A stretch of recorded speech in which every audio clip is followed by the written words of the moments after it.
Hello, I'm Dr. Chidi Ngwaba.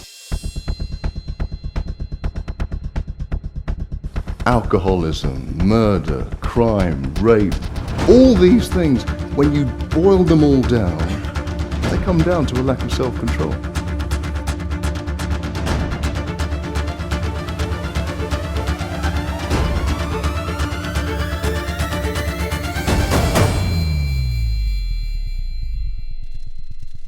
Why should, it's almost like there's a conspiracy against us.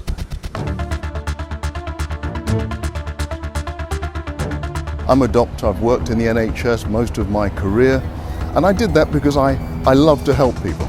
I want to help people back to health or prevent them from getting sick.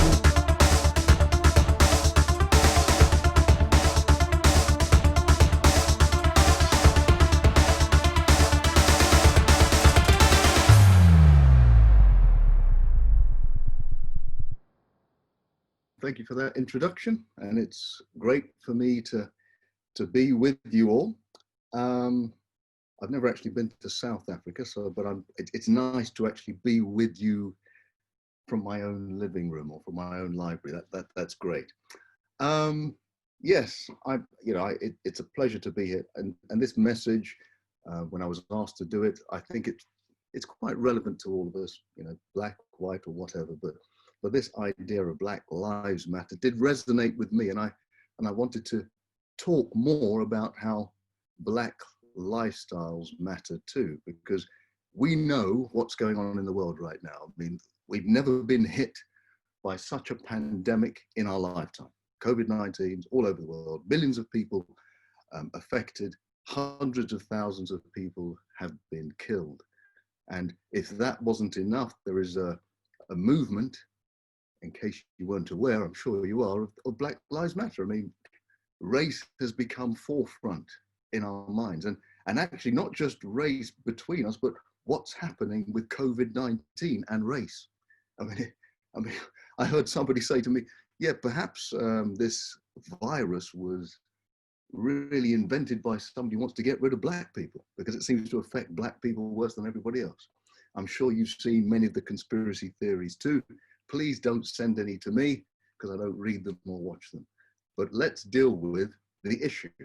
Okay, so the issue is, look, loads of people have been affected by COVID-19, and this graph is taken from the early days of what was happening in Italy. And what it shows is that for the majority of people that died, it was over 99% of the people that actually passed away because of COVID-19, they had an underlying health condition. Most of them had more than one health condition. And if you see in the chart, if you had no health condition, no underlying disease, it was very unlikely that you would be severely affected or even die from COVID-19. Here's another graph telling us that, yeah, these are the sort of diseases that people were being affected with: heart disease, diabetes, lung disease, blood pressure, cancer. So any one of these diseases that is underlying in your system can cause you to be really compromised when it comes to the virus of COVID-19. I often think about COVID-19 as, or in fact, I think about the diseases as being like a bear in the distance. You got high blood pressure. Yeah, you don't want high blood pressure, but you can live with it. You take your medication, you go to your hospital appointments. It can cause you problems, but it's a distant problem. You can live with it. A bit like a bear stalking you from the distance. But what this virus, the coronavirus, has done is has given that bearer an injection of steroids so that it's now on your shoulder. The blood pressure that you could live with before is now going to be the cause of your demise. The diabetes that you could live for 30, 40, 50 years with, well, actually that could be the thing that takes your life away. So if this is the issue, it's important that we deal with those underlying diseases. If we want to deal with COVID-19, yes, vaccines are treatment is being made, but if you can get rid of the underlying disease, the risks of the COVID-19 become much decreased. And as has been said, I spend a lot of my time dealing with underlying diseases. I mean, I have a program, it's called Life Colors, and it is how to reverse most of these diseases, or how to at least prevent them. So when this new pandemic came up, I said, well, look, I need to up my game and tell more people how to get rid of the underlying disease. And then when anything hits, because even when COVID-19 is gone, seasonal influenza will still be there. Other insults to the body will still be there. And if you can get rid of these underlying diseases, will be at less of a risk. And that's one of the things behind Life Colors. And those of you who need to contact me, you can do so. Instagram, Twitter. I'm told this is a millennial crowd. You all know about that. Maybe you've moved on. Maybe I'm behind, actually. I don't know. But that's how you can contact me. But let's just start with the heart. Because if we really want to reverse a disease, I guess the heart is the place where we should start. And I always say to people, if you're going to go on any kind of diet or any kind of health regime, the one question you must ask is, what does this regime do for my heart? Because there are lots of ways to lose weight, by the way, but there's no point losing weight if you're losing your health at the same time. So let's start. I'm going to give you, for all of these 9 different diseases, at least one tip to help you reverse it or prevent it. So with heart disease, the big tip has to be a plant-based diet. A healthy plant-based diet, we know, reduces the risk of heart disease much more than 40%, actually. In fact, we know that people who have severe heart disease, if they go into a healthy, low-fat, plant-based diet, can actually reverse the narrowing of the arteries. I spent some time with a great physician, Esselstyn Caldwell, who did some of the first experiments on this. And it was remarkable to see that rather than having your chest open and having a bypass operation, just by changing your diet, you can reverse the disease. Okay, how about blood pressure? I'm pretty sure you know somebody with high blood pressure, okay? When I go to Nigeria quite often, and I often do these clinics, and I take everybody's blood pressure. And it's rare that I find somebody who has normal blood pressure there. Yes, life is stressful. Some of the things we do in our diet, what can we do? What's the one thing that can help us lower blood pressure? Well, one of the best things you can do is eat your greens, right? I mean, that's the instruction that we used to get when we were children. Eating greens does something quite remarkable. Greens, when we digest them and it gets released into our bloodstream, it causes the interior of our arteries to release a chemical called nitric oxide. Nitric oxide opens up the arteries, therefore lowering your blood pressure. I have lots of people say to me, yeah, but Dr. Chidi, I mean, that's rabbit food, man. I need real food. Well, I always say, look, these greens, when that nitric oxide that they release is actually the active ingredient of a drug called Viagra. I don't know if any of you have heard of this drug. Maybe some of the men have never heard of it. I don't know. But look, by doing that, by opening up your arteries and your blood pressure lowers, all I would say to you, if it is rabbit food, one thing I know about rabbits is that they do not need Viagra. I'll move on. Cancer. How can you deal with cancer? What one tip can I give you? Okay, there are many things you can do, but here's one thing you can do. You can spice up your life.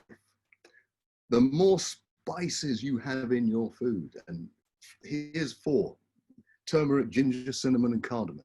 Wonderful. I mean, these are just like perfect drugs for us. Turmeric, it's an antioxidant, one of the most powerful antioxidants, and also is an anti-inflammatory.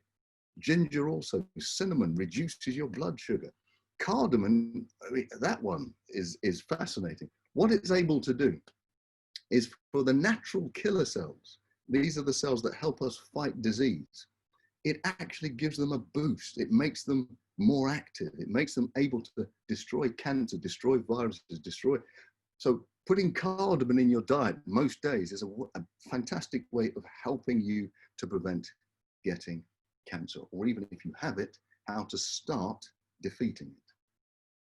Number 5, how do you beat diabetes? Here's one thing you can do. After each meal, go on a walk. Okay, as part of my program to reverse type 2 diabetes, immediately after a walk, after a meal, you get out, go for a walk, because what that does is, even if you're having a healthy meal, your blood sugar will still go up a little bit. Now, if it goes up, that means your body's going to want to reduce it, so it will release more insulin. So in order to keep your insulin levels low in your blood, as you walk, your muscles will start to absorb the excess glucose. So it will keep your glucose levels low. You don't need as much insulin. Your cells then remain sensitive to insulin rather than being resistant to insulin in type 2 diabetes. Avoiding friendly fire. This is what autoimmune diseases are.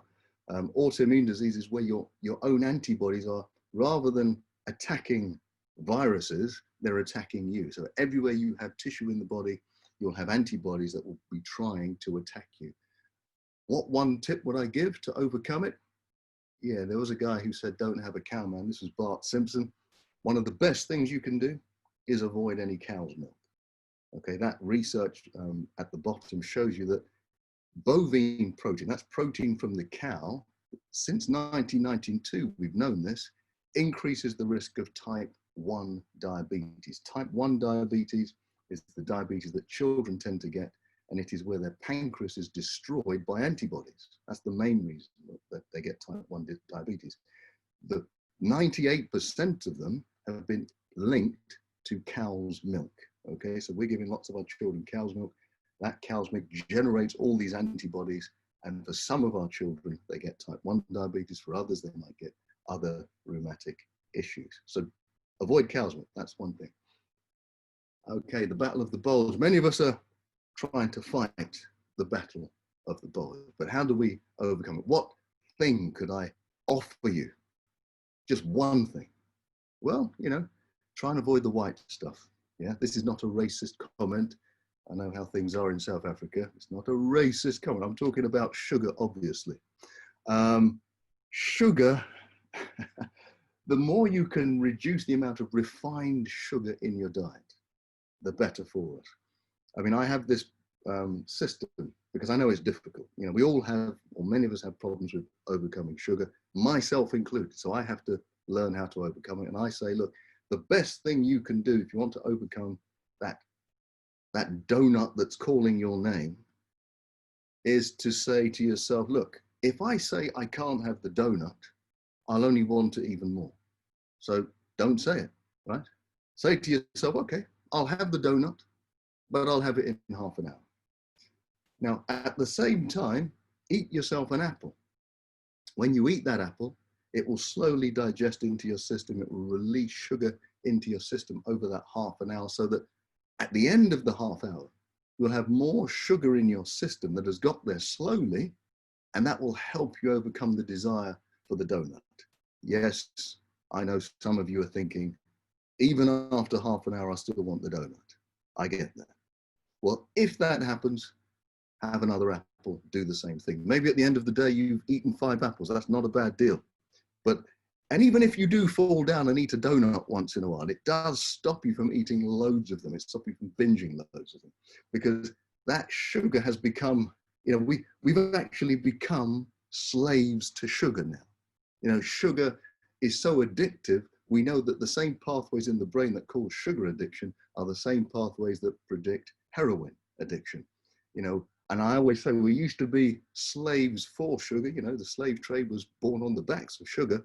Now we've become slaves to sugar, and we should do everything we can to get rid of the white stuff. Not a racist statement, folks. Okay, we cannot forget dementia. What can you do for dementia? Well, the one thing I would recommend for you to do is, if you want a very good memory, eat berries. I mean, the research is overwhelming that the more berries you eat, the more your brain is protected from the oxidizing agents and the free radicals that can predict that you get Alzheimer's disease. Now, it doesn't matter what type of berries. I mean, most of the research has been done on blueberries, right? But if you can't get blueberries, that's really not important. Any type of berries, those berries are really packed with antioxidants. So wherever you are in the world, whatever type of berries you have available to you, it is almost certain that they will assist in reducing and often reversing some of the symptoms of Alzheimer's disease. If you get Alzheimer's quite quickly or quite early, we know that by giving antioxidants like berries, like turmeric, changing their lifestyle, you can remove half to almost 75% of the symptoms of Alzheimer's disease. But that is something to look at. Okay, what about those big old culprits, stress and depression? What small piece of advice can I give to you? Well, we have many triggers for stress and depression. And if I was to say anything, I would say get help. You know, the main triggers for depression are things like debt, divorce, disease, and death, right? So if you have them, get help early. What we tend to do is we become ashamed of our problems and we hide away. You know, I've got this debt, I just cover over my bills. I've got this family problem, I just don't want anybody to know about it.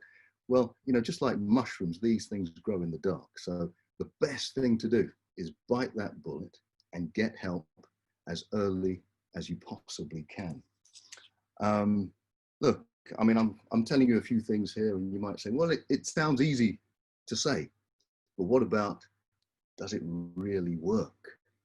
Let me just share with you this lady who came to me a few years ago and she had a few problems, and I'll let her speak for herself.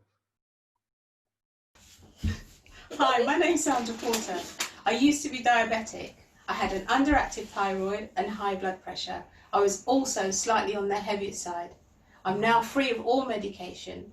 My blood pressure, my thyroid function, and my sugar levels are all normal. Thank you, Dr. Chidi, for all that you've done for me. So she had thyroid problems. She had an underactive thyroid. She was type 2 diabetic. She had high blood pressure and she was overweight. Now she was on a bag full of medication. Now simply by changing her lifestyle, you know, it's personal to her, obviously, simply by changing her lifestyle, within 2 months, she was actually free from all of those diseases and not taking any medication. So this stuff that I'm talking about is not just airy-fairy stuff. This is real. And people are actually being relieved from these diseases every single day. And what this really means, because we're bringing it into today, it means that we then lower our risk of being affected by all these other diseases that are coming. The influenza that comes every year, COVID-19, and many, many more. Okay, that's just my details again. Look, let's not forget that COVID-19 is affecting different races differently.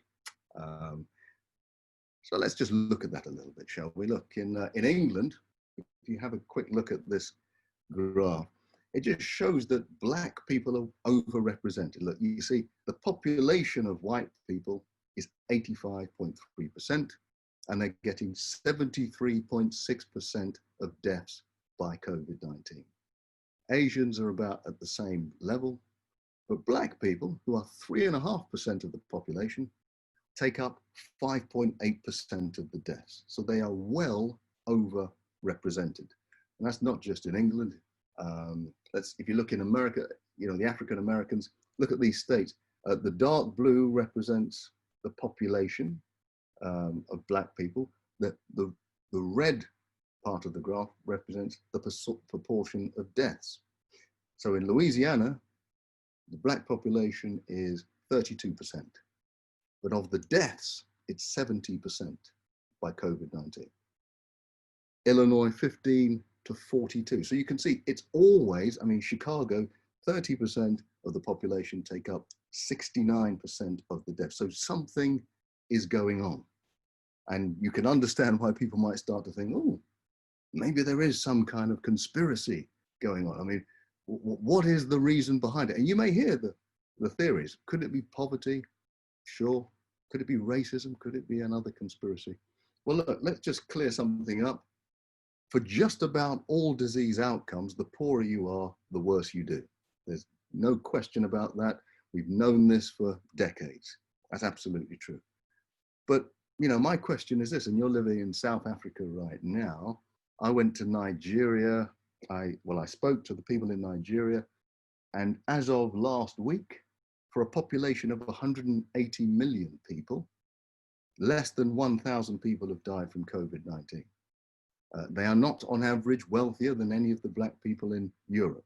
So something is going. In Africa, the numbers are much lower than in Europe and the West for black people. So what is going on? Let's have a look at why this may happen. Well, you know, that people will talk about sunshine.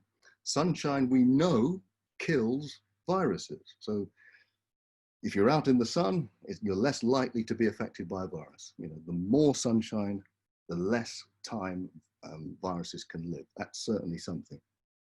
But how about this? Look at this piece, and this is taken from the epidemiology infections, and it just shows the orange graph shows the placebo drug. So that means a drug that has nothing in it, has nothing active in it.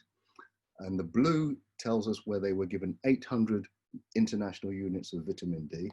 And the purple is when they were given 2,000 units of vitamin D. And what it shows is the number of people who have flu-like symptoms with the placebo, with no active vitamin D, is massively higher in the winter than any other group, okay?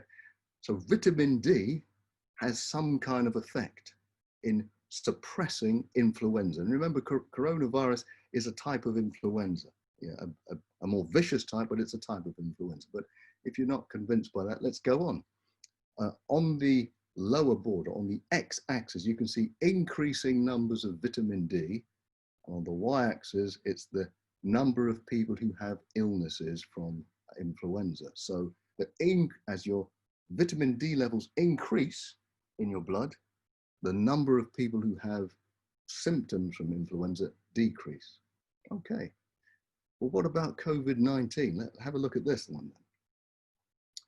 So you have four graphs, you have four columns here. The first column to the left is where people are critical when they get COVID-19. And you can see that little green bit at the top says the number of people who had adequate levels of vitamin D in their blood. Next to it is severe. Still, very few people with enough levels of vitamin D in their blood. Ordinary, slightly more, 7% had increased levels of vitamin D in their blood. But the people who had the mild symptoms, 96% of them had normal vitamin D levels. I mean, this is pointing us quite categorically to the place that, you know what, if you have low vitamin D in your blood, you're more at risk to disease, especially of COVID-19, than if you have normal levels. And here's an even more interesting study. This is done on 780 Indonesians. And it almost seems too big to be true. Look, if you are deficient in vitamin D, your chance in Indonesia, when this study was done, is a 98.9% chance of dying from COVID-19 if you're deficient. If it's insufficient, still quite high, 87.8. If you had normal levels of vitamin D, only a 4% risk of dying. So if you put these graphs together with the early graphs, which talked about underlying disease, so imagine now you have great levels of vitamin D in your blood, and you've gotten rid of the underlying disease, your risks, doesn't mean it's total, but your risks have rapidly reduced of you succumbing to COVID-19. So there is something very significant in our lifestyle. So we must have, therefore, a way to look after ourselves and get rid of those diseases, and then make sure we are topped up with adequate levels of vitamin D. And I was saying just before we started, often people say, well, I'm in Africa, there's loads of sunshine. Okay, you got loads of sunshine, I must be okay. But it's not true. When I talk to people all the time in Nigeria, they have low vitamin D because they don't spend a lot of time in the sun. Most educated people are in their air-conditioned cars, going to their air-conditioned offices, going to their air-conditioned homes. Very few people are out on the streets in their shorts and t-shirts. Those people, in fact, the poorer people who do that have no problems with vitamin D levels. It's the people who don't have time to do that that become vulnerable. So here's an opportunity and here's an instruction from your doctor to get out in the sun and be less discreet. Show your legs, show your arms, get that sun. It's very good for you. Okay. Some people will say, because I had the privilege of talking to the study groups in this country from the government and the opposition. I've given evidence to them.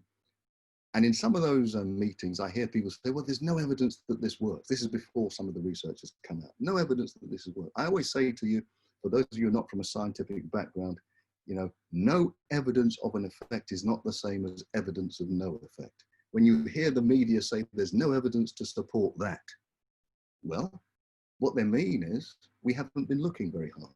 That's what, you know, it's just like, you know, my wife telling me, you know, have you found the keys? I say, no. Well, have you been looking for the keys? Well, no, right? So if you're looking for it, that means that you have evidence of no effect, means that you've looked for it and you see no effect. You've tested for it and you see no effect. It is not the same as just saying there's no evidence to support it. Okay. Vitamin D is surely a key, if not the key. Now, we can't also deny that racism itself causes illness. I'm not sure if you're aware that there is a study that was done in America, done by Harvard University, in fact, by David Williams, one of Seventh-day Adventists. And he showed that for women who have been subjected to racial injustice, their rates of breast cancer increase by 300%. Okay, that just doesn't sound right to me. You know, if you're suffering under the weight of racism, you also get more disease. That just doesn't make sense. But it's true, but you understand why. Because the amount of stress you go through, the bitterness, the hurt, the conflict, all of that, it has an impact in your physical being. You know, it's not just in your mind. Those stress hormones you're releasing every day make you at a higher risk for cancer, a higher risk for heart disease. Here's the other thing, but we're never going to get the results of the experiment I would like.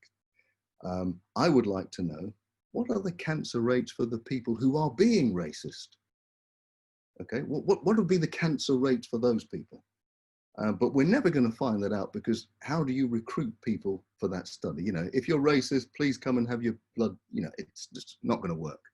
But I suspect that their rates would even be higher, you know, that because their level of bitterness, their level of, you know, disquiet is causing them, it doesn't matter how they may look, is still causing them to be suffering. You know, in the Bible, in Revelation, it says those who lead into bondage will go into bondage. It is exactly the same thing. Look, I think I'm going to end on this wonderful quote by Martin Luther King, because if we're going to get to the root and get to a place where we can live together and be in harmony, it's going to take some difficult decisions from all of us. When he said, darkness cannot drive out darkness, only light can do that. Hate cannot drive out hate, only love can do that. The key to us being healthy and well, whether we are oppressed, abused, or whatever, is for us to come to a place where we can love ourselves, forgive ourselves, love each other, and forgive each other.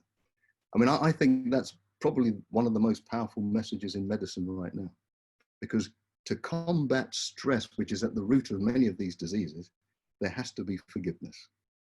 And many of us can't even forgive ourselves right now.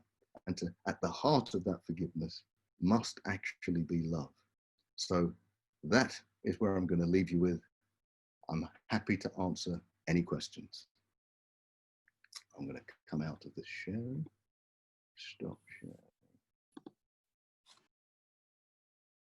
Thank you so much, Dr. Chidi. Again, such fascinating facts. And while you were presenting the 8 tips on you know, lifestyle diseases, I was thinking that some of these principles we are fully aware of. You know, we've heard it in the health message, we've heard it in countless presentations, and yet I feel that we find a disconnect between hearing the information and practicing the information. You know, there seems to be a a lack of willingness or a lack of yeah, I'm going to say not self-control, but a willingness to implement these basic principles, which our health message has been preaching for how long, to rid ourselves of disease. Well, we have to say, I mean, we're not here to beat anybody over the brow with this. Yeah. It's difficult. Let's be honest. It's difficult. I mean, I was talking to somebody the other day, and I was recounting my own battles, right? So if I go to the supermarket, I remember when I was trying to get quite strict with my diet, there ended up being only a couple of aisles I can go down without me being tempted to take this or that. The fresh produce and the water, that's it. And by the way, when the COVID-19 hit first in Britain, when I went to the supermarkets, those were the two aisles that nobody was taking anything from. So, the broccoli was left, the Brussels sprouts were left. Everybody was going for everything else. So I managed to survive during the early days of COVID-19. And the fresh produce. That's great. So I just see a comment by Fense regarding the drinking of water as you're doing right now. She said, let's not forget water, drink your water. And then I think Errol posed the question, what role does water play in combating COVID-19 specifically, but I guess general health inclusively? Well, I mean, for COVID-19, you have to remember, yes, our body is a 70% water. Every single reaction in our body takes place in the presence of water. The more water you have, that means it's a bit like having a flushed out system. You get rid of all the impurities a lot quicker.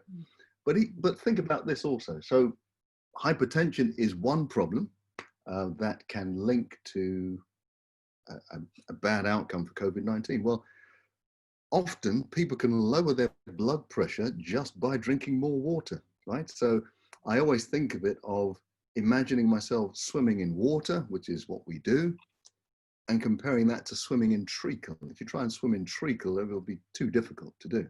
Well, our blood becomes like treacle if you don't have enough water in it. So you will need then more force to push the blood through the system. And to get more force, your blood pressure has to rise. So once that need goes away, your blood pressure will naturally come down. Gosh. All right. Yeah. Thanks, Doc. Folks, if you have any other questions, please raise your hands if you want to speak to the doctor directly. I see Petronella has asked a very interesting question, and I think, Doc, we spoke about this before we came online as well. She has stated that she's recovering from COVID-19, and it was horrific to say the least. I can attest to that. What are the chances of getting it again, like we spoke about earlier? I got it after going to the Free State for work, which is a very cold part of South Africa. And yes, while I was there, it was freezing cold. So it was just bringing the climate into the situation. But what are the chances with regards to the antibodies we were speaking about earlier on? Maybe, and you can bring in the vaccine then as well, maybe in responding. Well, I mean, nobody knows the chances. Nobody can answer that. Nobody at the World Health Organization can tell you what are the chances of getting it again. But if we know anything about the immune system, the way the immune system works, I mean, there are two ways that it works, but in terms of the antibodies, because you generate antibodies, the cells that generate the antibodies, in fact, before I say this, I mean, this is quite remarkable, by the way. I don't know if you know this, but your body generates antibodies for absolutely everything, right? And by that, what I mean is you already have antibodies for things that you will have never seen or come in contact with in your life, right? So if you think about the polar bear hair, maybe you're never going to see a polar bear. You're never going to go to the Arctic. Well, you've already got antibodies for that. I mean, it is quite amazing that our bodies are so well designed. But what happens is when your cells come in contact with something foreign like that, those cells that generate the antibodies, they multiply. They become billions and trillions in a few weeks. Okay, and then when the disease goes away, they don't go away. They become stored. They become memory cells. So that's how immunity actually works. Now, how well you are going to be covered for the next episode, if there is a next episode, as I say, nobody knows. But we know that you will be better covered than if you were never exposed to it. And that is exactly how vaccines work too. So vaccines, they will try and take a denatured part of the antigen, that's the virus, and generate antibodies within your body. But how long it will take, or how long you'll have immunity with a vaccine, nobody knows either, right? Nobody can know. I mean, they've only been generating the vaccine or trying to generate the vaccine since January of this year. So if you want to be immune for 10 years, well, nobody knows if that's going to happen. Yeah. Thanks, Doc. Before Errol, I see your question. Before I go to your questions regarding vitamin D and sunshine, I just want to, for Petronella's sake as well, Petronella, thank you for sharing and being so candid in your question. Like I said at the beginning of the presentation, I too have recovered from COVID-19. And Doc, what I found in these 3 weeks that I was recovering, I was doing immune priming, immune boosting before I got the diagnosis.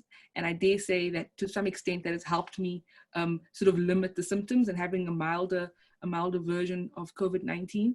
But I think I mentioned this to my family, especially that in the 3 weeks that I was recovering, I went completely vegan. I was completely plant-based.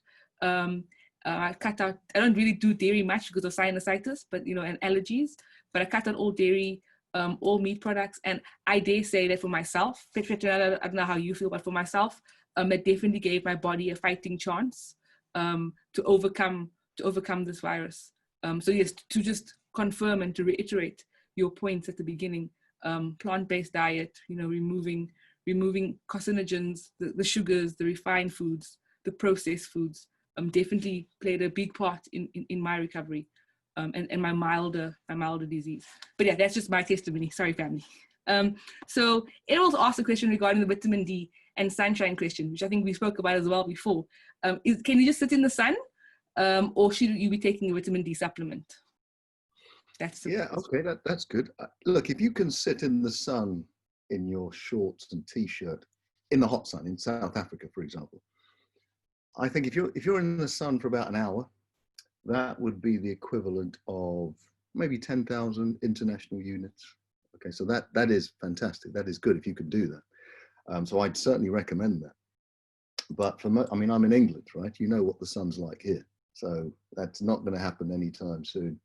Even when we have sunshine, it's not that long anyway. So for most of us, we're going to have to take a supplement. But if you are able, in where you are but is it sunny all the time in South Africa? Do you not have season? Not always. Yeah. So like in Nigeria, we have the rainy season. I mean, you're going to need to really supplement during that time. All right. And then just while we're on the topic of vitamin D supplementation, so this is a personal question with regards to heart disease, right? So I'm not sure if my dad doesn't mind me saying this, but my dad has had heart disease. He currently has an implant, the ICD pacemaker. So with regards to the medication that he's taking for his heart disease, what is your advice or your suggestion regarding the medication that he's taking versus supplementation of vitamin D, vitamin C, just the interaction of them?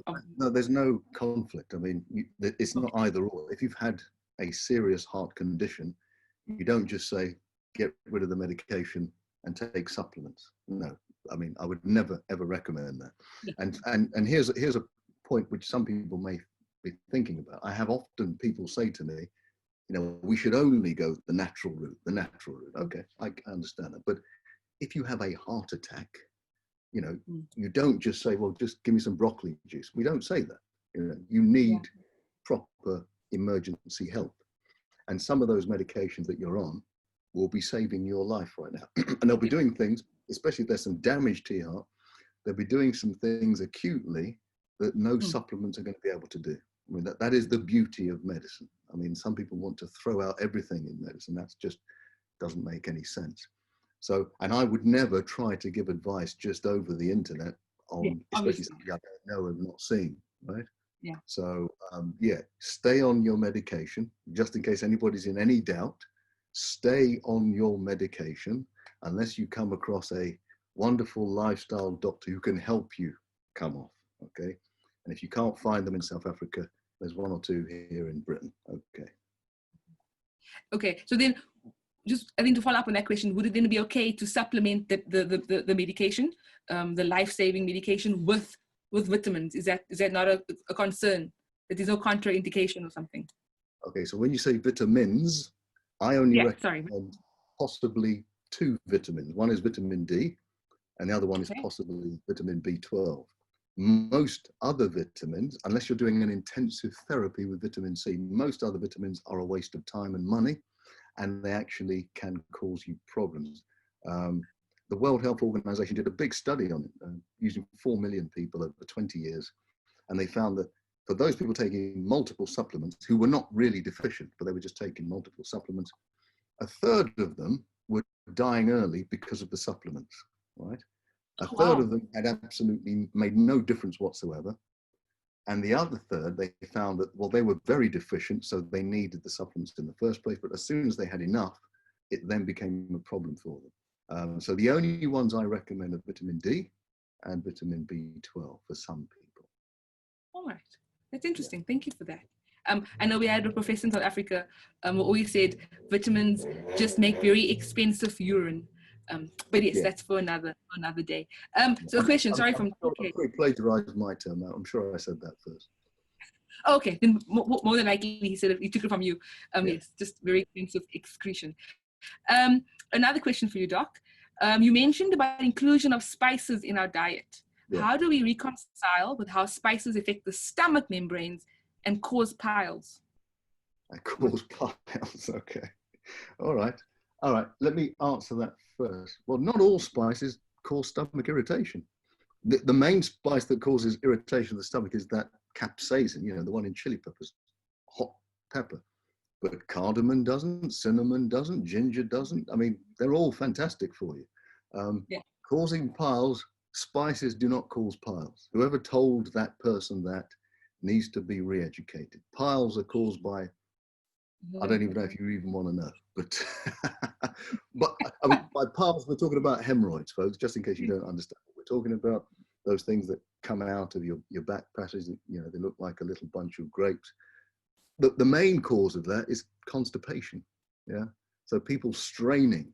I always say never strain on the toilet. Long term, piles, varicose veins, hiatus hernia, all caused by constipation, which goes back to the water issue. The more water you drink, the less constipation you'll have, the less you're going to have problems with piles and varicose veins and hiatus hernia.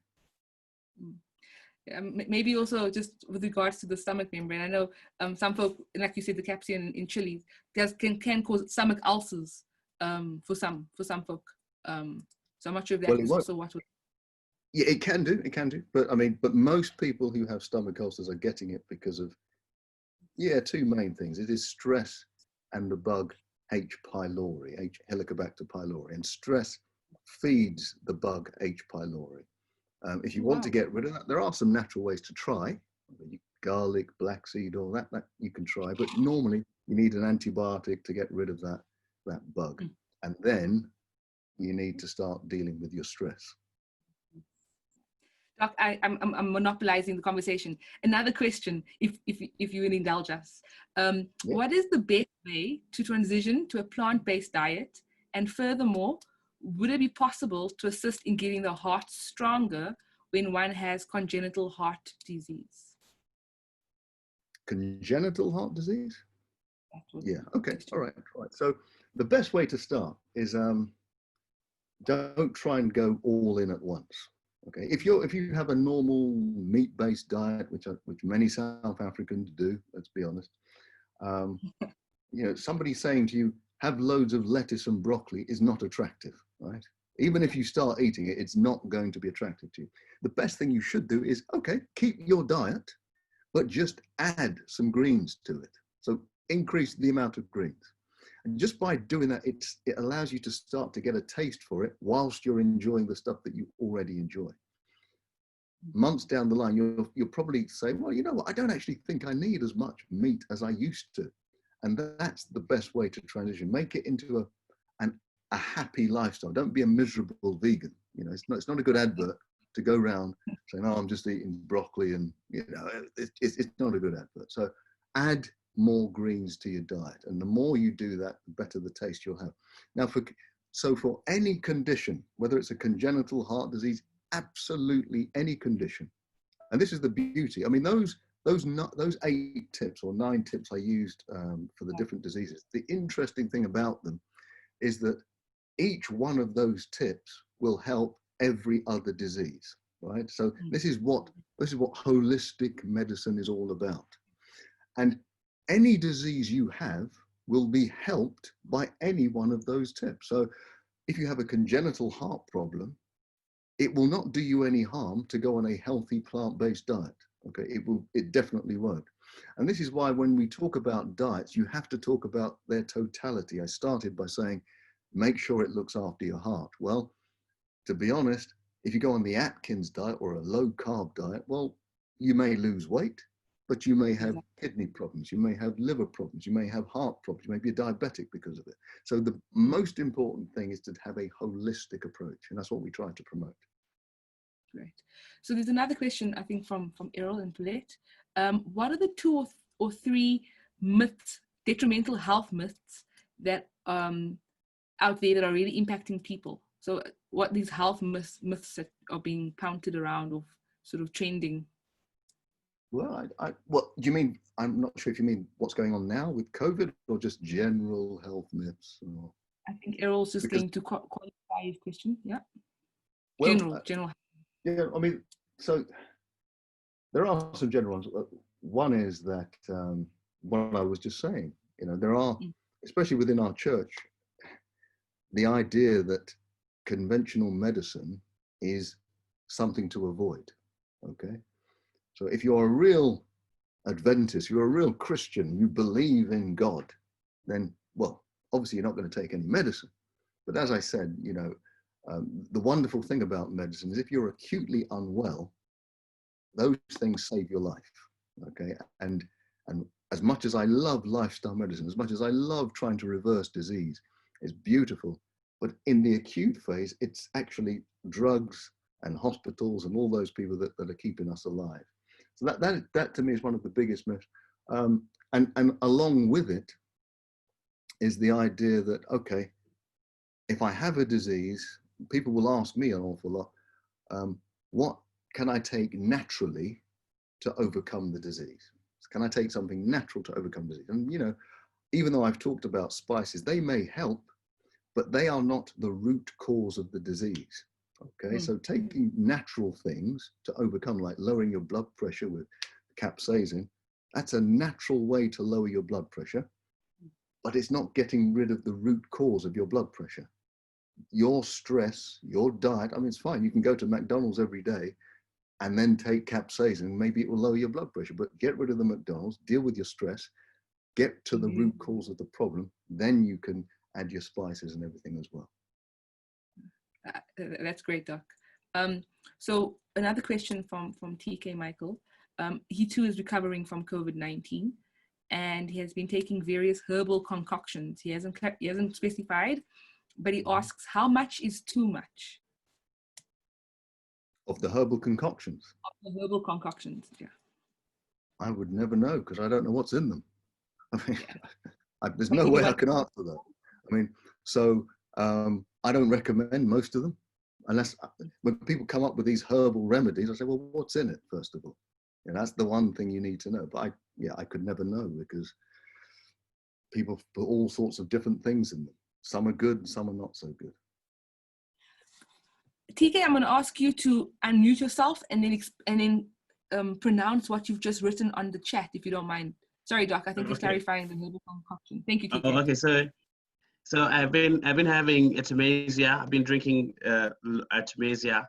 There was one that I was also told paw leaves, and another one that I also was doing was ginger, lemon, and garlic. Yeah. So which I've been drinking like maybe after every 3 or 4 hours. But it's like everyone else. Whenever you tell them that you've got COVID, and everyone is just recommending various kind of herbal stuff that you need to do. I also did a lot of steaming with blue gum leaves in the steaming water. Then you cover yourself with like a blanket and steaming yourself with blue gum. But I've just been concerned because everyone is recommending everything and anything, and because you're in a compromised state, you want to try everything as well. Yeah, absolutely. That is the problem, because when when you're going through sickness, I mean, for some of us, when we're listening, we're thinking, oh, why did he do this? You know, but when you are sick, you will do anything. So, you know, you may see me if I'm sick with all these leaves all over my body because, oh, you know, it's okay to talk, Chidi, but, you know, when you're going through it.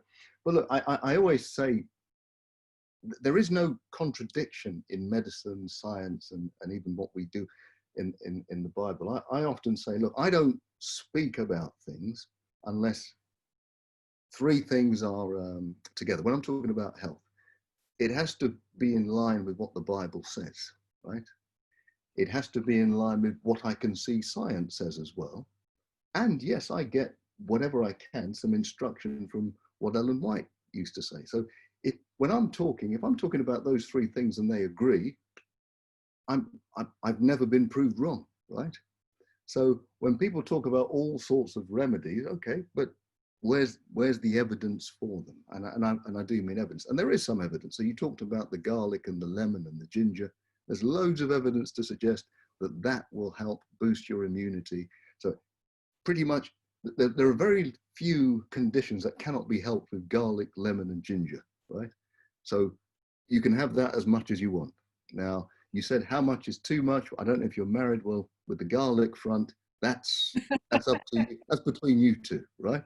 But it's not, they're not going to hurt you in any way in terms of toxicity. These are natural things that we can take, no problem at all. And you were mentioning these hot, you know, the hot blankets that are going, because that actually is proven to work as well. So we have found in COVID-19, places like Finland have some of the lowest incidences of deaths per population. And part of that is because they have so many saunas. There's about 3.5 million saunas in Finland, 5 million people in Finland. And so that overheating the body, especially when you're sick, raises your temperature, your core temperature.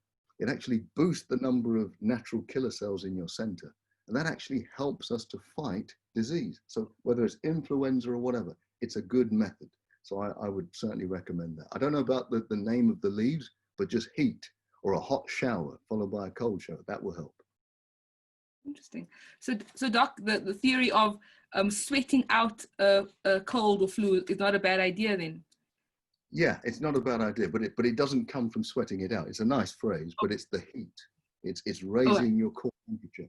And you will find that for many people who are suffering with cancer, you go to there are some excellent institutes around the world. If they've got advanced cancer, there's one in Turkey called chemothermia, about heat.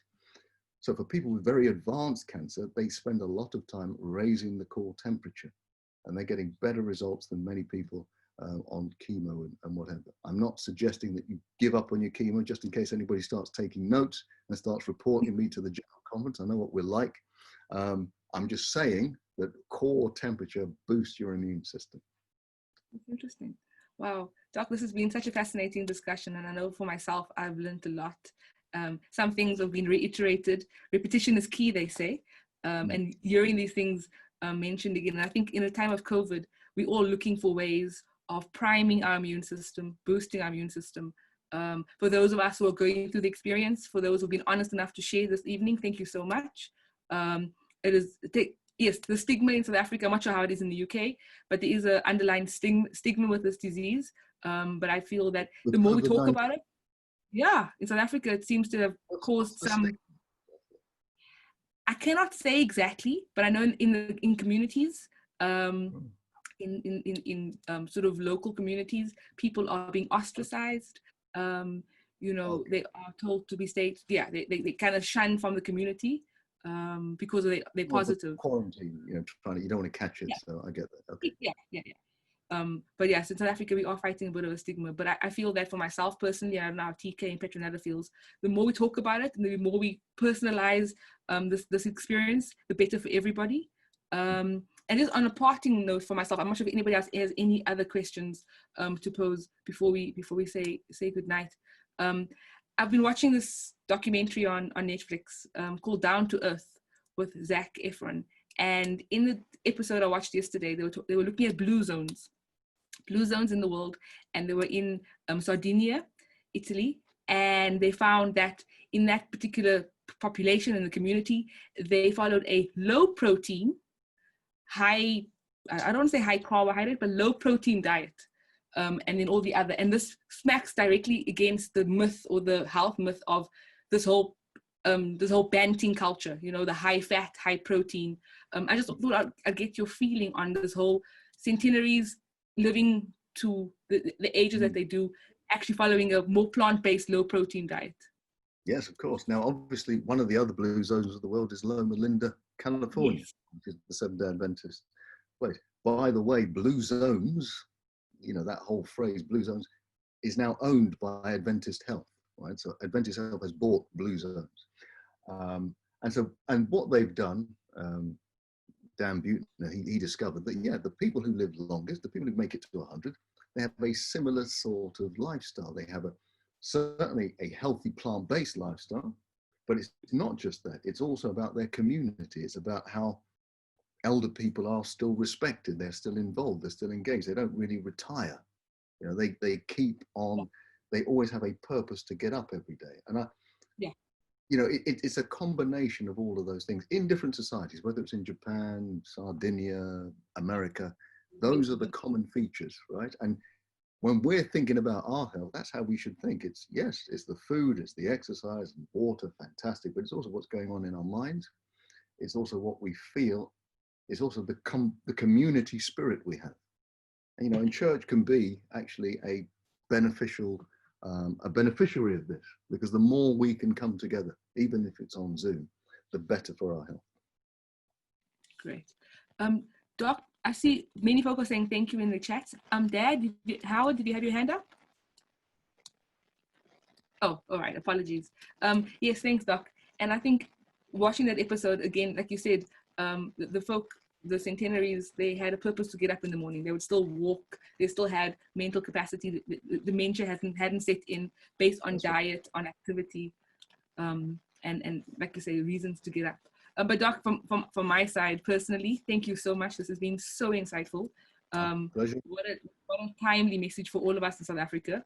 As a country, I'm sure you are aware, we are hitting our peak. We are surging. We are now number 5 in the global standings of the most affected positive cases in the world. And I think the reality is that this virus is it's spreading. It's spreading in our country, more so in our province where we're situated in South Africa, in Gauteng. We have really high numbers. But before I close up the session, Doc, one quick question with regards to mortality rates. So I know South Africa currently, and I'm not sure, you know, if it's reporting or stats based, but we seem to have a much lower mortality rate than the other top 5 countries, and even some in the top 10. Do you have any ideas or any concepts of that? Well, I mean, the mortality rate, right the way throughout Africa, mortality is quite low. The number of deaths from COVID. So you might get the infection, but the numbers of people dying are reasonably low. And that probably, right at the beginning of this COVID-19, we were realizing a few things, that it's almost like it's dose respondent. So what I'm saying is, it's not just if you have a passing brush with somebody who has the virus, you may just get a small amount of the virus. But if you are overexposed to it, like some of the early doctors in Britain, you're much more likely to suffer severe consequences. So in Africa, in the continent of Africa as a whole, the actual levels of exposure are low because most people are out, most people are in the sunshine, So it seems to be that's related to why so many people do not actually succumb so badly, even if they are affected. Okay, so you're not getting the big dose because you're not in confined spaces, indoors all the time in the cold. You're out and the sunshine is doing its business as well. Great. So the concept of viral load is very important then. Yes. The exposure to the the amount of viral load and then, okay, so I've got so many questions, but this is my last one. You keep saying, well, okay, all right, that's fine. You sound like a preacher. Yeah, I'm nearly done. Not bringing the plane to land. Not bringing the plane to land. When I was diagnosed, one of the first advice, I got advice from a fellow Adventist, was a medical doctor in our state hospital, and she tested positive as well. And one of the things I was told was try and decrease my viral load. by doing a nasal, nasal flush, gargling with salt and bicarb, doing the steam like TK mentioned. And I'm not sure, does that help, or is it the amount of virus you're exposed to at the onset of exposure? It's the exposure, that sort of stuff, washing out your nose. No, because I mean, once you have, because they have looked for this, and it has been shown that there's nothing significant about washing out your mouth, washing out your nose. It's almost too late, because so let's say you were in a gathering of people and all of them had COVID-19 and you've inhaled it and you've been exposed to it. If you then go home and wash yourself out, it's too late. It's already there. It's already in. Okay, it doesn't take time to pass through those membranes. So that, it wouldn't make an awful lot of scientific sense. Yeah. Okay. Have you got another last one? Come on. No, Doc, I promise that was my last. If you allow me, I might go on the entire evening, but we cannot monopolize the time. Dr. Chidi, thank you so much. On behalf of myself, on behalf of Metro Mission, the Movement Dialogues, this has been such an informative presentation. Your frankness and your honesty with answering the questions have assisted us tremendously. On behalf of everybody on the Zoom call right now, I just want to thank you for taking the time and coming online. And we thank Pastor Sam Davies for hooking you up with us. We owe him one. And we hope to have you again, if at all possible, to discuss other illnesses. COVID-19 is relevant right now, but there's so many other issues that we can deal with from the health message point of view and from a lifestyle physician. So yes, family, church family, please put on your cameras. Let's thank Dr. Chidi in our Metro style. Thank you for a lovely presentation. Thank you. Thank you so much, Doc. This was great. Again, as a way of reminder, we'll be back next Tuesday, I think with our very own refillware. So please do join in again, and same place. And the message will be sent out. The Zoom details will be sent out about 45 minutes, half an hour before the time, and posters will be sent to all the different platforms. Doc, thank you so much. On behalf of all of us, Errol, I'm not sure if you want to wrap up as well. I'll just say thank you to the doc. Larissa, thank you for your assistance. It was great this evening. Just really appreciate stepping in again, and we may request one more, but somewhere down in October maybe, where we're trying to deal with sort of the issue of headspace. So we may be in touch. But thank you so much. Thank you so much. Thank you. Thanks, Doc. Thank you so much. Thanks, everyone. Have a lovely evening. Eat your plant-based vegetables. Yes, indeed. Bye, everyone. Bye, everyone. Have a good one. Take care. Bye, Lachey.